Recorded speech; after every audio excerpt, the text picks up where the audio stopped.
Vamos con la última conferencia a cargo de Ana Valenciano, que es catedrática de literatura hispanoamericana fue catedrática de literatura hispanoamericana en el desaparecido también Departamento de Literatura Española 4 y es actualmente profesora emérita de esta universidad y profesora honorífica del Instituto Universitario Menéndez Pidal, que dirigió en el curso 2011-2012 justo antes de su jubilación.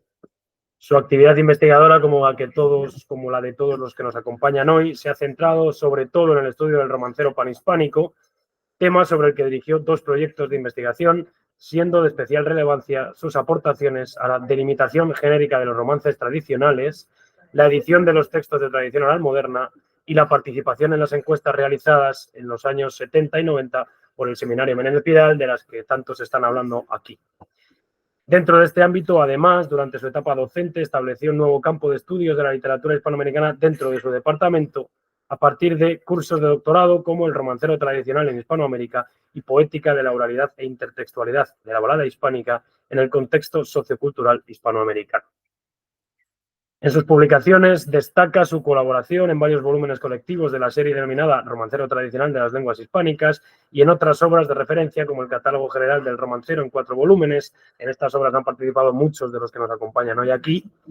Y es asimismo editora de Os Romances Tradicionais de Galicia, catálogo ejemplificado de seus temas, volumen 1, Romanceiro Xeral de Galicia, publicado por la Fundación Ramón Menéndez Pidal y la Xunta de Galicia en 1998.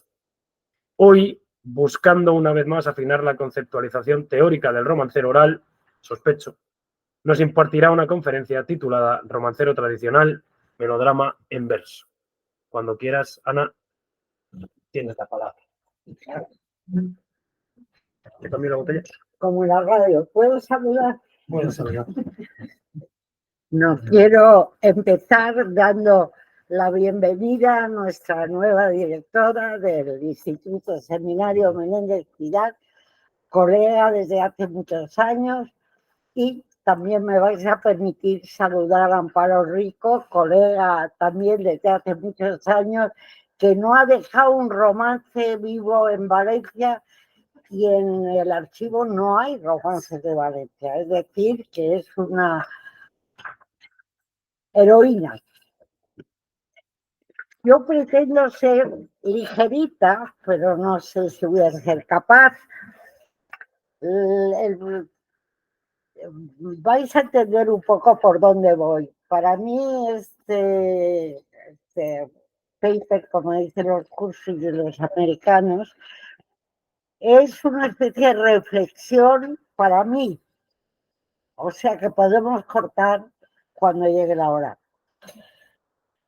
Una de las cosas que a mí me ha sorprendido siempre mucho es el absoluto desinterés por las técnicas de encuesta cuando se trata de recoger romances, no romances, sino tradición oral. Hay mucho folclorista, la gente habla en las introducciones de cómo ha recogido él, en función de lo que publique, pero teóricamente que yo sepa, y si alguien sabe que me lo diga, no creo que se haya escrito prácticamente nada sobre técnicas de encuesta, aprendizaje de las encuestas, etc. Que yo sepa,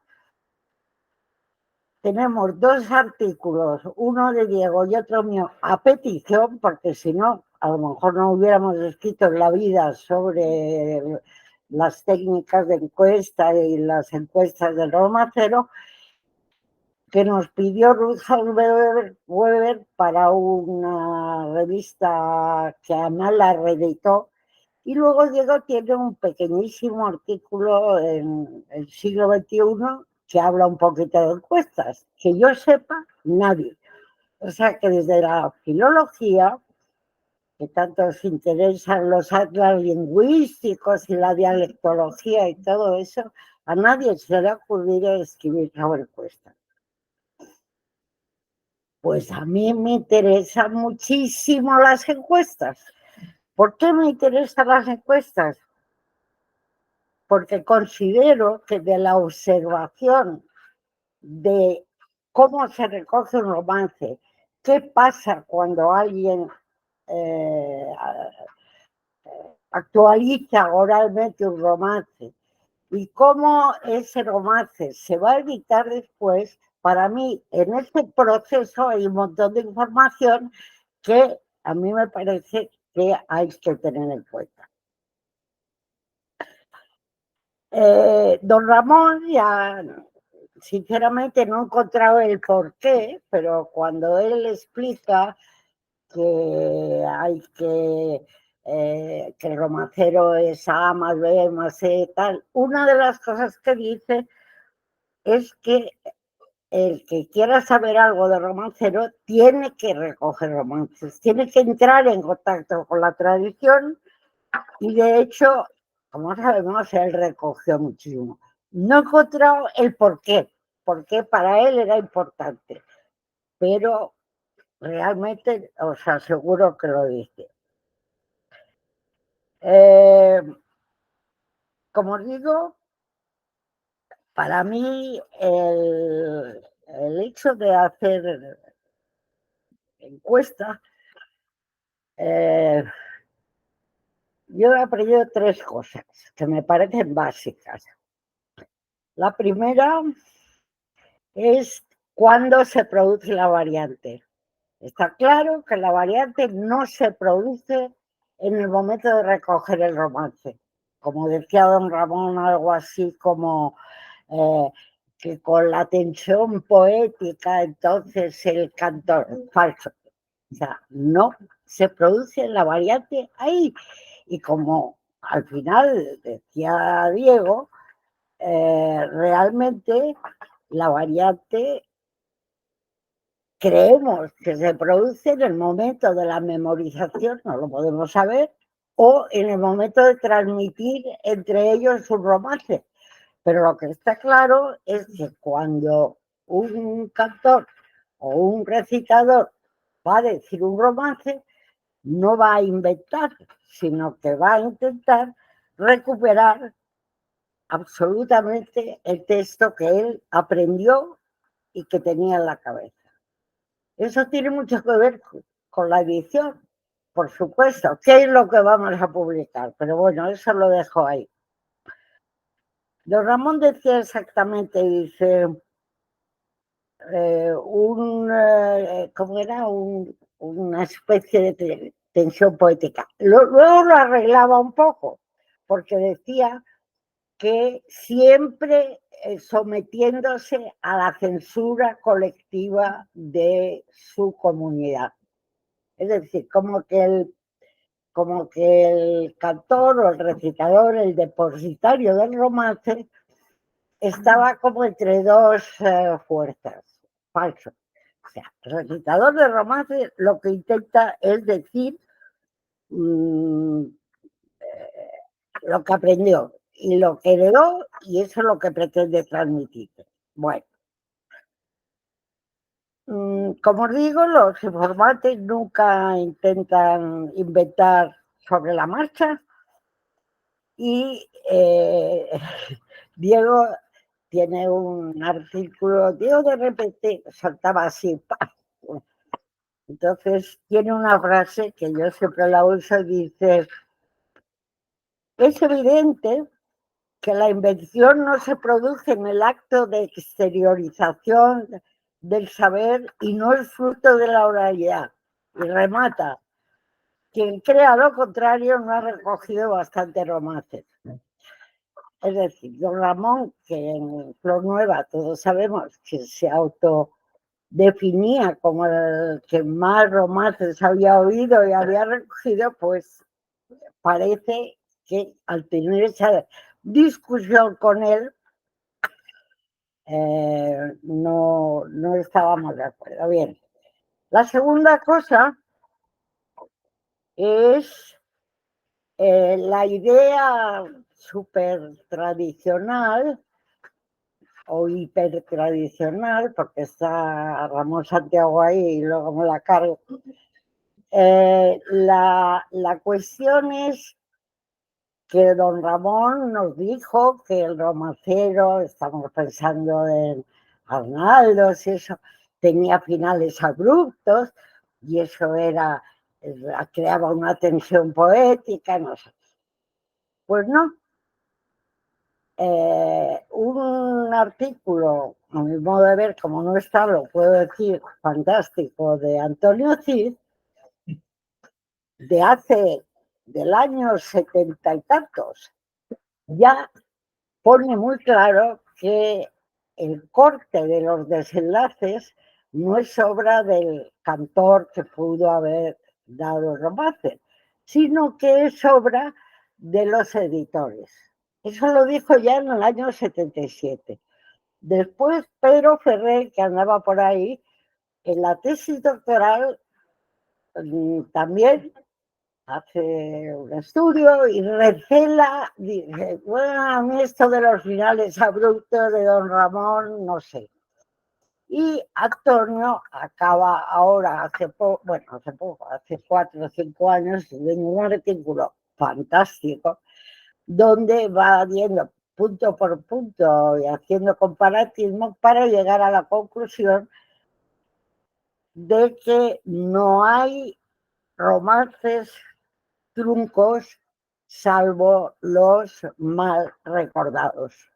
Es decir, no hay esa idea poética que tenía don Ramón, que además a veces nos acerca mucho al romanticismo. Don Ramón decía, cuando un recitador está diciendo un poema de la categoría del Conde Arnaldo, le puede pasar que en el fondo lo que dice es, para seguir una moda, que resulta que es una moda de la poética culta, entonces hace los finales truncos. Ahí hay una contradicción, con todos mis respetos, a mi modo de ver, clarísima. Y Antonio,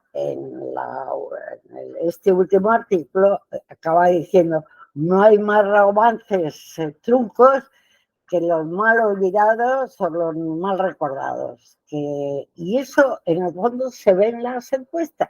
Es decir, si no saben el principio y no saben el final, es muy difícil que un informante te diga su texto, porque para ellos está como completo. Hay una frase típica de las encuestas que es, me falta la primera palabra. Como les falta la primera palabra, no sale el romance ni anestesiado. Bueno. Tercera cuestión, para mí la más importante, quizá la edición. Si uno, o sea, yo empecé a trabajar en textos escritos, con textos escritos, a publicar textos escritos. Entonces tú veías una versión manuscrita de Manrique de Lara, lo pongo al máximo, ¿no? De los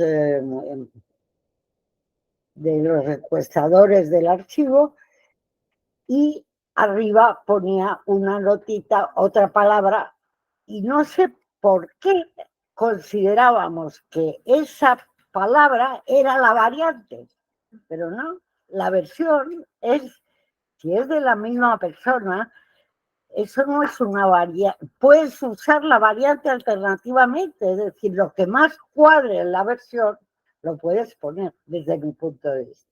Y yo eso lo he aprendido al hacer encuestas. Sé que aquí en esta sala hay gente que está en contra de lo que yo digo, pero vamos a ver, si uno recoge romances destrozados, porque llegas con la grabadora y obligas en cierta medida al informante a decirte una versión, como diría Flor Tatareca, es decir, toda descolocada, ¿por qué vas a reproducir esa versión?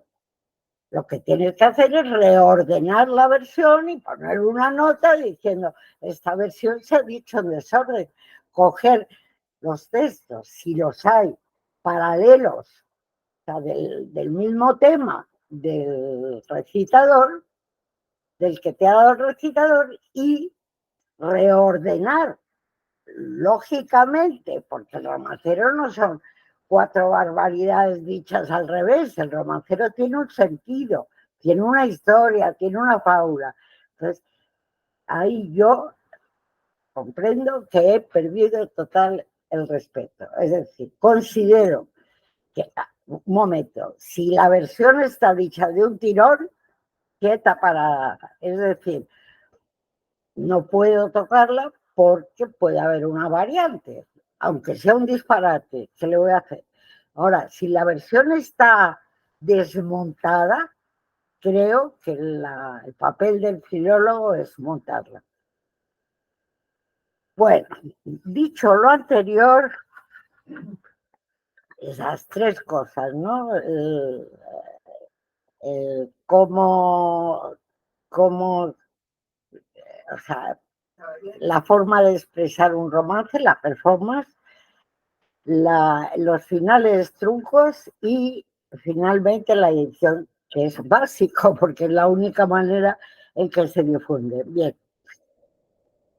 Ahora me vais a permitir entrar en una anécdota que me ocurrió en un pueblo de León, creo, de León, en una de las encuestas del seminario. Nos bajamos del coche, aparcamos bien, cosa bastante difícil en aquellos pueblos, y salimos del coche, nos encontramos en la situación perfecta, una mujer mayor y otra más joven que subían por el pueblo hacia arriba. Nos acercamos, estuvimos hablando con ella, les explicamos, mire, venimos de la universidad, venimos buscando canciones antiguas que se están perdiendo y que ustedes cantaban cuando en invierno no había televisión, punto. Las señoras maravillosas lo entendieron a la primera. Y nos invitaron a pasar a su casa y en el camino a su casa seguíamos hablando de romances y una de ellas se arrancó, a la joven, a cantar El Príncipe Don Juan, la muerte del Príncipe Don Juan. Bueno, la situación era estupenda, pasamos a la cocina, los bancos alrededor de la mesa, al lado de la cocina, las grabadoras puestas, el manual de encuesta, los cuadernos, es decir, situación ideal. Bueno, empezamos y como la más joven nos había dicho que sabía El Príncipe Don Juan, y creo recordar que era la época que Diego andaba loco con las versiones del Príncipe Don Juan, vamos a empezar. Bueno, muy bien. Grandes nuevas, no me acuerdo cómo era, grandes nuevas, y al conde y al príncipe Juan está malo en la cama y le van a ver los doctores, y una vez y otra, y de repente la más joven, estábamos ahí sentaditas, calentitas y tan a gusto, se levanta y se va. Una situación horrible porque no sabíamos qué hacer, nos quedamos ahí quietas. Y al cabo de 3 minutos la madre se levanta y se va. ¿Qué habremos hecho? O sea, lo que te pasa por la cabeza es, ¿qué habremos hecho para haberles molestado? Bueno, paciencia.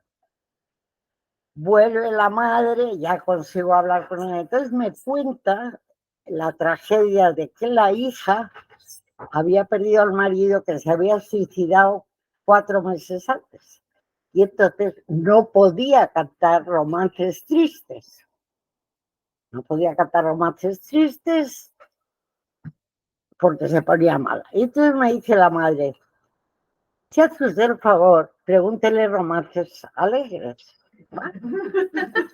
Cojo el manual de encuesta, pero a pasar hojas, ni uno. Pero yo no era tan consciente entonces. Entonces, lo que os voy a contar es cómo he repasado el romancero y es impresionante. Es impresionante. Sin embargo, veo que todo el mundo sabe romancero porque cuando lo he dicho os habéis reído. como digo, es que ya iba a los infantiles, y hasta Don Gato y Mambrú se mueren los dos. Es que es horroroso, todos se mueren, y además no se mueren normales, se destrozan ahí acá. Bien. Bueno, la primera enseñanza de esa ocasión fue clarísima, es decir, hasta qué punto los romances se mantienen porque todavía les dicen algo a los que los cantan, porque estoy hablando de hace, no, 20 años, 20 y tantos, sí, bueno, pero es que le llegó al corazón, ya conseguimos que volvieran, me parece que se llaman Virtudes y María, no me acuerdo muy bien, y volvieron, la cosa se serenó y al final hicimos la encuesta como otra cualquiera. Pero yo os digo de verdad, yo pasaba. ¿Qué le pregunto yo a esta señora? Bien, entonces dije, esto les engancha, perdóname, esto no es serio ni se debería decir. Pero yo ahora estoy sola y me engancho mucho a los melodramas de las series. Y es que me recuerda los melodramas de las series. Siempre son unos finales, uno que se cae de una ventana, el otro más o menos, salvando las distancias. Como melos en música, creo, y lo otro es dramático, pues ahí tenemos melodrama constante. Entonces, ¿qué es lo que he hecho yo? Y espero que no os aburráis mucho, lo podemos cortar en cualquier momento. Es repasar, o sea, coger, que ya está editado, el repertorio que yo tenía en teoría en el manual de encuesta, ir mirar. Y ahí es donde, de acuerdo, que siempre sabía que el romancero era muy melodramático, pero no sabía que era tanto. Vamos a ver. Flora ha hablado ya de alguno de ellos. En la penitencia del rey Rodrigo, por ejemplo. Empezamos ya por un pecado horrible, que no se lo puede perdonar el ermitaño. Si no aparece Dios, ahí el ermitaño no le perdona, a don Rodrigo nadie le puede perdonar, solo porque era un incesto con su hermana y su prima, en pareja. Realmente que le dice, ¿quieres meterte en la tumba con una serpiente viva para acabar muriendo? De la cintura para abajo, ya comido lo tenía, de la cintura para arriba, muy luego lo comería. Es decir, por donde había pecado lo comió. También es muy dramática la historia esta, me encanta, del hijo póstumo, que van el padre y la madre con su hijo a Zaragoza, porque la madre va a parir y les atacan unos maleantes, distinta gente. Entonces a la madre que está embarazada la cuchilla. Y el pobre niño saca el bracito por la tripa de la madre y por eso se llama el hijo póstumo. Llega uno, lo salva, no sé qué. Aunque sea rey de España, la situación no es verdaderamente agradable. Y no digamos del príncipe Don Juan, que comentaba Flor, que tanto perturbaba a nuestra pobre informante. Porque claro, a la informante no le importaba un pito quién era el príncipe Don Juan, pero un pobre chico enfermo y sobre todo en su caso que se preocupa del futuro de la mujer, le había revuelto hasta el corazón, ¿no?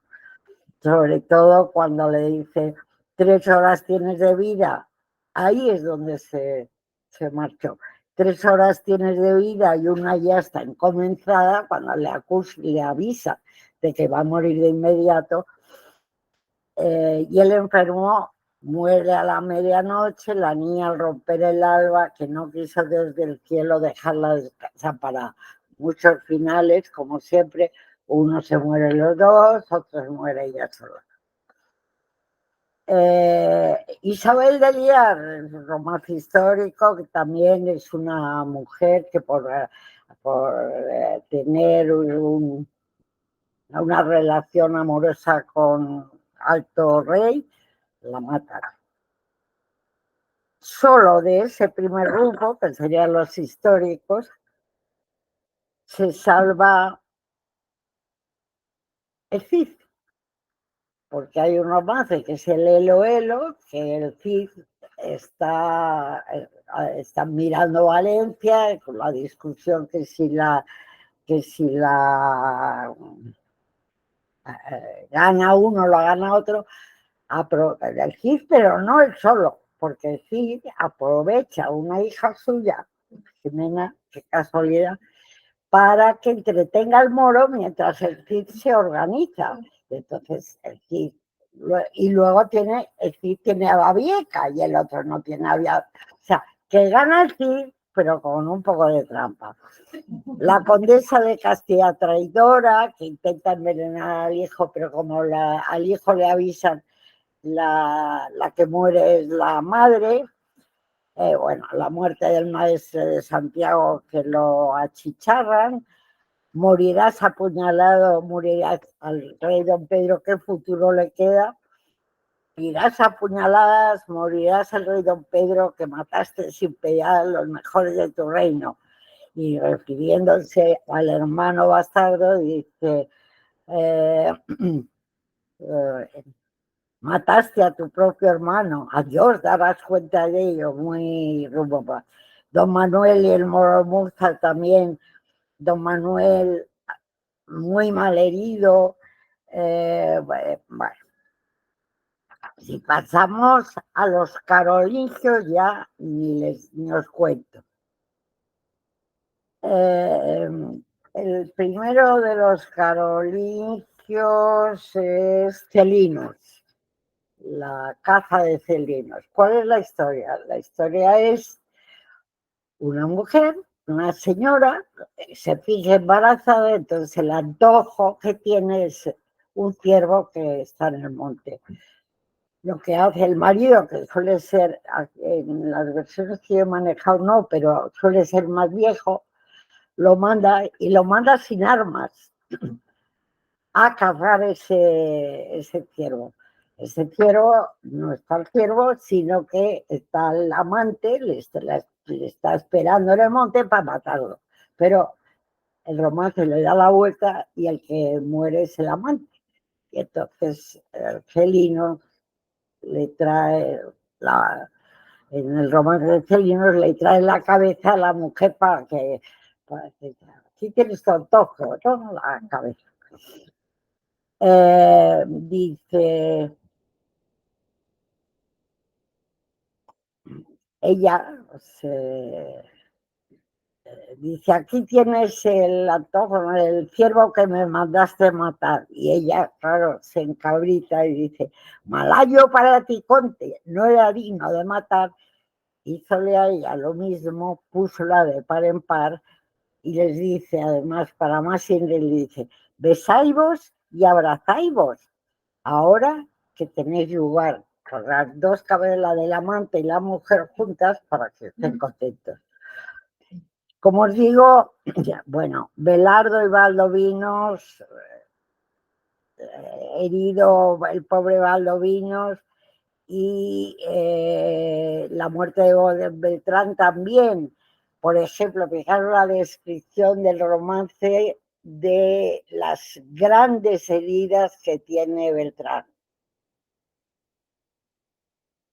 Dice, con 3 heridas en el pecho, la menor era mortal.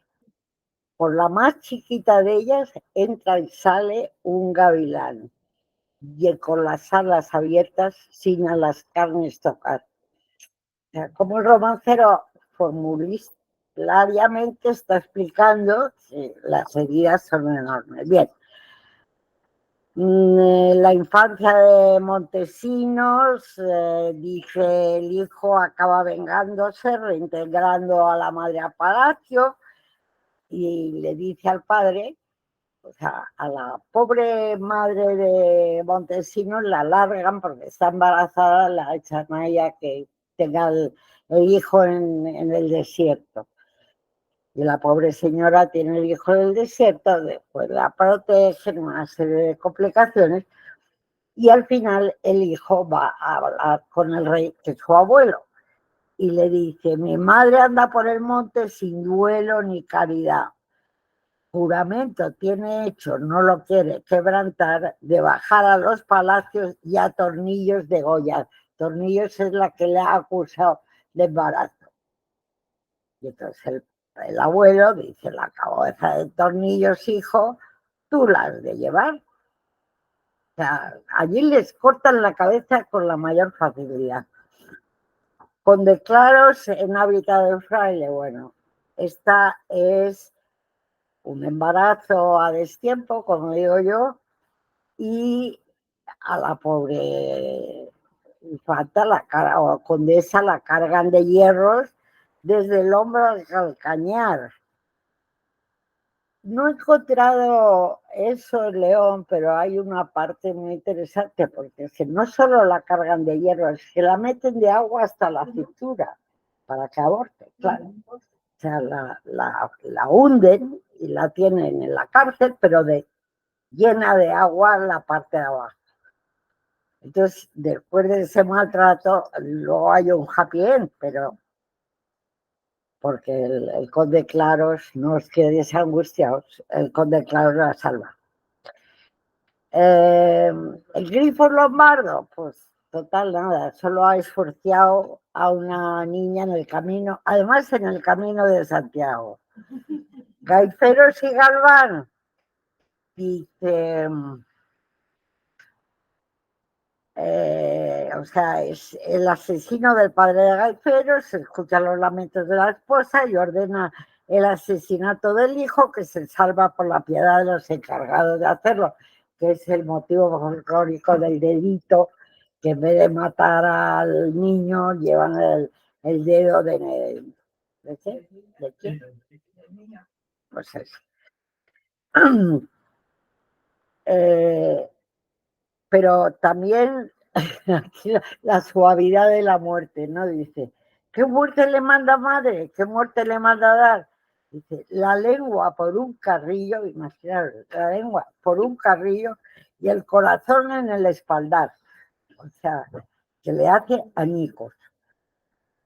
En Gaiferos, libérame de senda, y eso es que me ha hecho gracia, porque dice que a los moros, o sea, a Melisenda la tienen los moros, y a los moros les ataca Gaifero, claro, pero también el caballo, y eso me ha encantado. Dice, ay, lo perdí.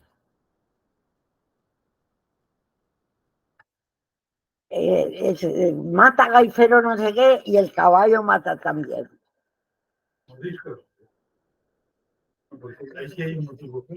Me he perdido. Yo, dale, no.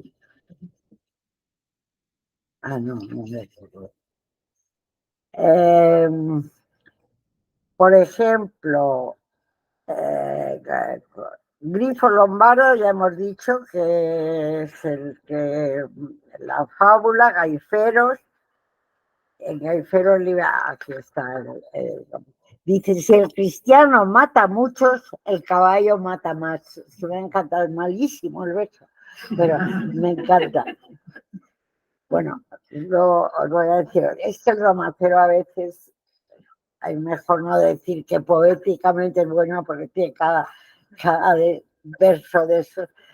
En resumen, de toda la sección de Carolicios, solo el conde Dirlos, que el pobre vuelve a buscar a su esposa, acaba bien. Los demás, un desastre. De los caballerescos, bueno, arrancamos con el Marquillos. Juan Traidor, el Marquillos. Todos te llaman traidor por dormir con tu señora, has matado a tu señor. Lo de menos es que Marquillo, cosa que es infrecuente en el romancero, que te den los antecedentes de lo que ha pasado, pero el Marquillos no acaba ahí, no es que ha matado al rey, es que la reina consigue matar a Marquillos, ya lo sabemos, pero es que lo que hace cuando pare, eso sí, bautiza al niño y directamente lo tira al mar. para que no haya nada de la casta de marquillos a sus alrededores. Dice, si otro día a la mañana subió a lo alto corredor, allí cogió a su niño y a la maronda lo tiró. Ahí vaigáis tú, mi niño, vaigáis con mi bendición, no quiero que quede castro que el gran falso traidor. Me encanta eso. El conde niño no le falta comentarlo. Ya sabemos lo que hace la reina. Bueno, Gerineldo sí me plantea problemas. Gerineldo es un paje. Ella es la infanta. ¿Por qué esa debilidad del rey con Gerineldo? Que en las versiones de León incluso le dice seréis mujer y marido. Por eso no lo acabo de entender. Entonces, se le pega un pegadizo tardío encima que el Gerineldo, en plan chulesco, dice, yo tengo hecho juramento a la Virgen de la Estrella de no casar con mujer que haya dormido con ella. Bueno, eso en el romancero, directamente el rey le pega un tiro. Es decir, no me cabe en la cabeza que... Porque hay algunas que se quedan abiertas y te voy a matar y se queda así. Bueno, entonces Flor lo explicaba muy bien. Para mí es la explicación de la condesita. Él es paje, pero se va de capitán general y ya tiene otro estatus. Como tiene otro estatus. De todas formas, para mí es un conflicto de Gerineldo, aunque le nombre de capitán general, porque no funciona como funciona, porque por mucho paje querido que sea Gerineldo, hombre, se acuesta con la infanta y bueno, Alarcos, como la muerte del príncipe Don Juan, le llega al corazón a las informantes, lloran con este romance, porque es el rey el que le ordena inapelablemente al conde que mate a la condesa. ¿Por qué? Porque a la niña se han caprichado del conde que está casado. En fin, ahí, como os digo, es tremendo. Y otra que yo de verdad confieso, me parece que es mi cabeza.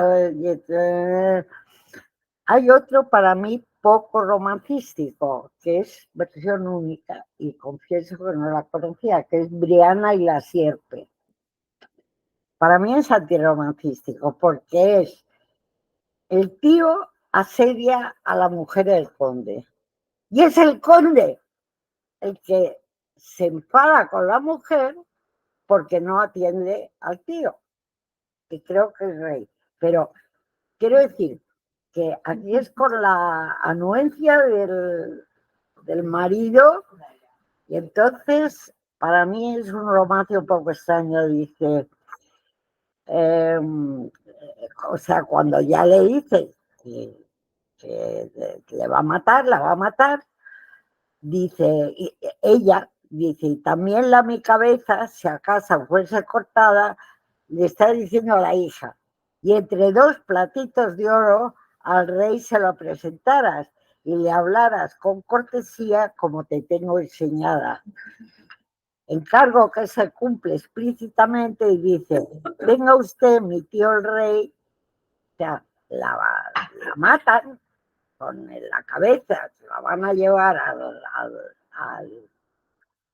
al tío este salvaje y le dice, tenga usted, mi tío el rey, una truchita ensalada, que mi padre la cortó y mi madre la mandaba, pero dice que no has podido lograr lo que tanto deseabas. O sea, parece que le da una lección, pero el caso es que la pobre condesa la matan. El veneno de Moriana, título sencillamente uno que tiene la cara dura de ir a decirle a Moriana que se va a casar con otra, cuando es su novia. Entonces está claro lo que pasa, ¿no? Tiene un verso que me encanta. Dice, sácamelo tú, cuando ya la han envenenado, dice, sácamelo tú, Moriana, que en vez de casar contigo, dice, no te lo puedo sacar porque ya te lo has bebido. Me encanta. Malísimo. Alabóse el conde de Vélez, arrebiente tu infantina, la madre que te parió, por causa de la infantina me sacan el corazón. Bueno, de eso sabe mi tal. La infanta preñada también, un desastre, a pesar de que suele ir con la infanta parida, como decía Flor, le consigue dar el niño al teórico padre, pero al final los pescan a los dos. Y le pregunta el rey, que se lo encuentra en la escalera, y le dice al culpable: ¿qué lleváis ahí, don Carlos, en las vueltas de tu capa? Llevo rosas y claveles para la Virgen soberana. Y le dice: de esas rosas y claveles darás la más encarnada, que el rosal que dio esa rosa, yo le cortaré la rama. Está claro que se acabó la pobre. Bueno, la nodriza del infante, que creo que también la estudió Antonio en un momento, creo que es balada, ¿no? Bueno, esa ya es no el drama, sino el dramón, porque es una pobre chica que está cuidando al hijo del rey y se le quema ahí en una hoguerilla, pero no, debe ser una hoguera de nada, porque, no sé, se le cae ahí al fuego, resultado a la que queman es a ella, claro. El prisionero de los caballerescos, trovadoresco, ya sabéis.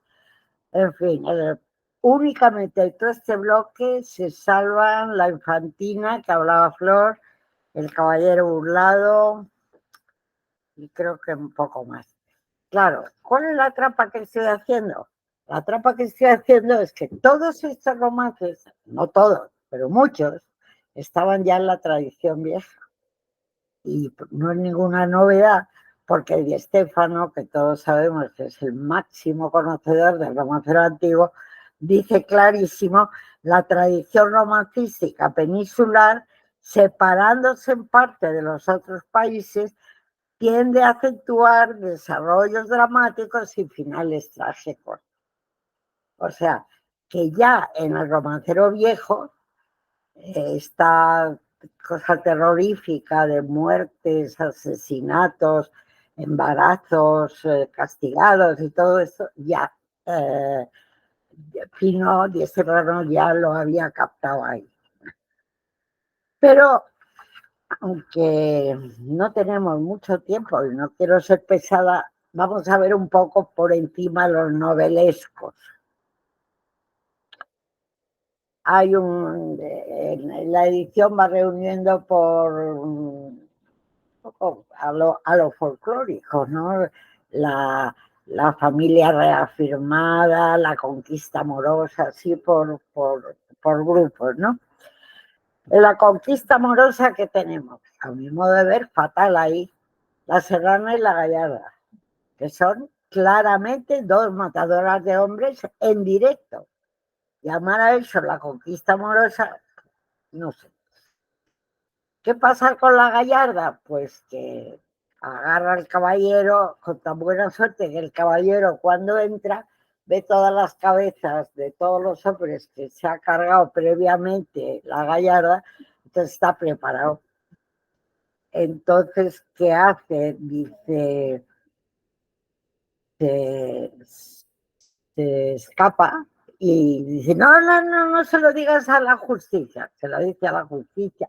Normalmente, daros cuenta que yo estoy hablando de una o de otra versión, puedes encontrar lo contrario. La Serrana de la Vera, otra bárbara, ¿no? El caballero consigue escapar, la acusa a la justicia también. La Serrana es la que la acusa a la justicia y la Gallarda es la que la mata directamente, ¿no? Tengo ahí a Amparo que me va diciendo sí o no. Se me han cruzado, es que son las dos muy parecidas. En la Gallarda están ahí dando volteretas, por llamarlo también de alguna manera, y entonces se le cae ahí al puñal y dice, se lo metió por el pecho y el corazón le partiera, la sangre de la gallarda toda la sala cubría. Eso es así, como que por allí va, te estás imaginando todo pringado de sangre, ¿no? El ciego raptor, en el fondo un violador, porque llega diciendo, oiga, que soy cieguecito, que me enseñen el camino, por favor. Le llevan, le pasan a la señora, a la jovencita, siempre son jovencitas, y por el camino la cubre con su capa, que ya sabemos lo que significa en el romancero. La apuesta ganada.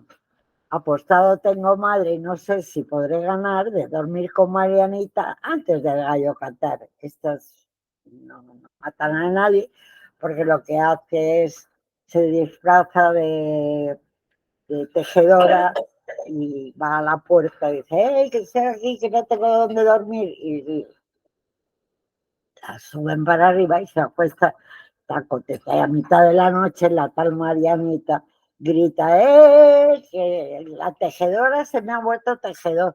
Pero yo creo que no le importa demasiado porque después no pasan grandes cosas. La mártir de Sondra, ya empezamos con los títulos, ¿no? Ella puede morir cuando termina de rezar, a veces con intervención de la Virgen. En otros casos consigue matarle. Dieron vuelta tras de vuelta y en el campo la derriba. Dieron vuelta tras de vuelta, puñal de oro le caía. Se lo metió por la espalda y al corazón le salía. Es que es tremendo. Es que estás viendo que está la... Lo cual avergüenza al caballero, porque eso me encanta, porque ¿cómo un caballero puede dejar que lo maten con las armas que traía? Eso es fatal. Entonces le pide a ella que por favor que no diga que ha matado a un caballero con las armas que traía, porque simplemente a la otra se le ha caído el... Si seguimos así, bueno, Santa Irene, ni os cuento. También la raptan, están bordando corbatas, la raptan y entonces salen y también la violan y a veces la escupen en la cara, un desastre, y sale una ermita y dicen que es santa, pero es una vengativa, ¿eh? La Santa Irene esta no podía ser santa porque se venga completamente. Él vuelve de la ermita y se queda pasmado ahí mirando a la ermita y le dice, ¿me perdonas? Hacia al aire. Y ella dice que naranja. No te perdonaré yo, ni tampoco el rey del cielo. Ponte en el altar mayor, servirás de candelero, que tu cuerpo y tu alma arderán en el infierno. Y se queda tan oreada.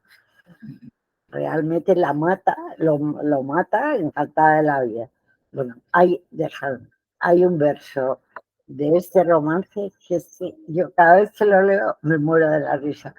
Él vuelve a la ermita y está ahí, ¡ay, Irene! Y tal, perdóname, Elena, por lo que te dice. Y dice Elena, dice, como está enterrada ahí, dice, perdonada estás, pero no me pises. Me parece malísimo, pero es fantástico.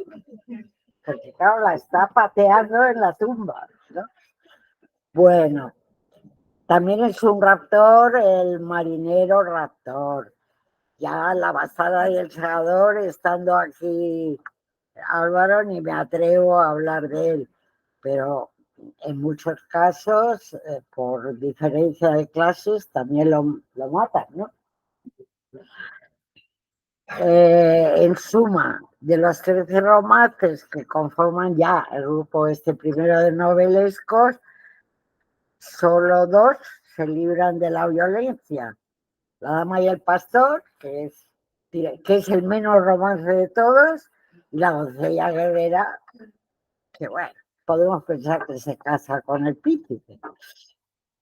Luego tenemos en otros bloques Novia abandonada del Conde de Alba,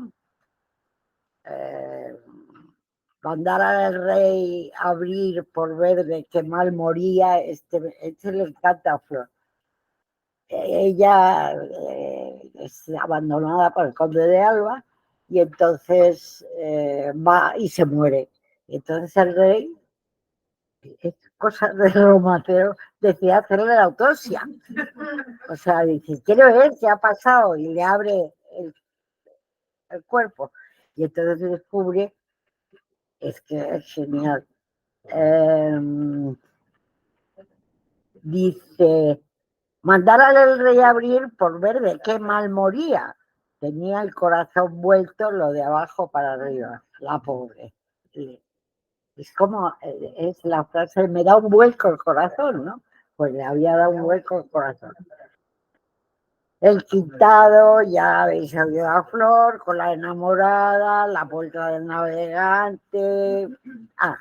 Hay ahora una tanda, los de la familia reafirmada son bastante suavecitos, salvo las malas suegras, por ejemplo, que son unas malditas. Ahora, también hay otro bloque. En el de la familia reafirmada estaría Sufrir callando, que en el fondo es una mujer maltratada, pero que se calla porque dice que hay que aguantarse y tiene la buena suerte que lo oye el marido. Y entonces el marido dice, ya te voy a tratar, dice, calla Catalina, calla, la del corazón sentido, que desde hoy por delante has de tener buen marido, un carota porque la ha estado tratando fatal. También tenemos La muerte hurtada, que es muy bonito, también es balada y es sencillamente la protección por parte de la suegra del heredero. Tu nuera va a parir y entonces, aunque se ha muerto el hijo, no se lo dicen a la nuera para que no malpara, para que no tenga un problema. Como os digo, también hay otro bloque, y ese lo conocéis todos, Alba Niña, adúltera, Bernal Francés, adúltera, Tamar, ya no tan sangrientos, pero transgresores, para decirlo bien. En fin, no quiero ser pesada porque estáis aguantando romancero desde las 10, pero realmente lo que yo he hecho, como habéis visto, es darle un repaso a todo el repertorio de León.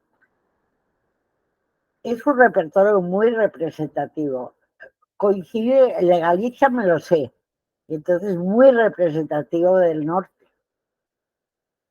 Puede haber otras cosas, pero desde luego que el romancero es tremendamente sanguinario y que parte del mantenimiento es por las barbaridades, porque en resumen todos son raptos, violaciones, incestos, embarazos a destiempo y sobre todo muertes. Morir, se muere todo el mundo.